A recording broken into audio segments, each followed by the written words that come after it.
माननीय महोदय, दूरदूरून आलेले पाहुणे मंडळी आणि माझे विद्यार्थी मित्रांनो, मी आज तुमच्या पुढे हुंडा आणि मुस्लिम समाज याबद्दल काही सांगण्याचे प्रयत्न करतो. लग्न ही मनुष्याची गरज आहे. पवित्र जीवन जगण्यासाठी माणसाला लग्न करणे आवश्यक आहे. जो माणूस लग्न नाही करतो तर तो त्या मुलीवर अथवा मुलीच्या पालकावर उपकार करत नाही, तर ती मुलगी आणि त्याचे पालक त्या मुलावर उपकार करतात की मुलीला लहानाचे मोठे करून तिचे पालन पोषण करून तिला शिक्षण देऊन मुलीचा स्वाधीन करतात.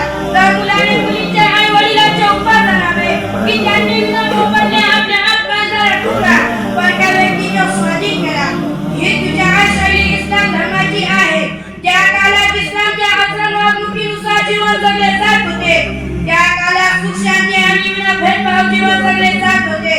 आजच्या काळात लग्न करणे आणि घर बांधणे ही मोठी अभिलाष समजली जाते.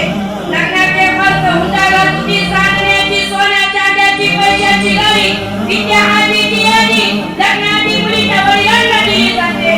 जर त्या मुलीच्या वडील ही यादी पवीने वयस्क करू शकत नाही तर त्याची मुलगी उठू शकत नाही. अशा दरबारी मुलीचे लग्न होत नाही व तिचे लग्नाचे वय निघून जाते. काही मुलीचे वडील कर्ज घेऊन, कर्जाने पैसे घेऊन आपल्या मुलीचे लग्न करतात. काही स्वतःचे घर विकून, शेती गहाण ठेवून लेकीचे लग्न करतात. मुलीच्या सासरवाडी हुंडा दिल्याने व कमी दिल्याने सासरवास होतो. शेवटी मुलगी सासरच्या त्रासाने आत्महत्या करते.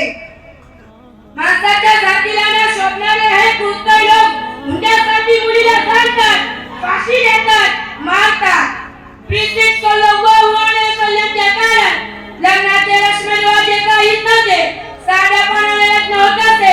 हजरत अनस रज़ियल्लाहु अन्हु सल्लल्लाहु अलैहि वसल्लम के सांगतात की जो माणूस इज्जतदारीसाठी लग्न करेल परमेश्वर त्याला निराश करून टाकेल. जो माणूस पैशासाठी श्रीमंत मुलीशी लग्न करेल परमेश्वर त्याला भिकारी करून टाकेल.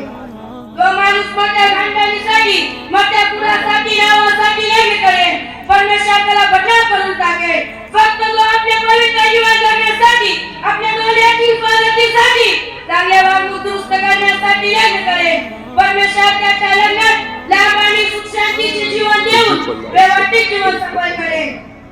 त्यामुळे आपण लग्नात हुंडा मागून, fridge, TV, washing machine, motor गाडी मागून पूर्ण आयुष्य खराब करू नये. परंतु आपण आपल्या समाजात नाव खराब करत आहोत. मी परमेश्वराकडे प्रार्थना करतो की माझ्या समाजातून हुंडा, दहेज, लग्नाचे इश्म काहीच नव्हते. मी माझं भाषण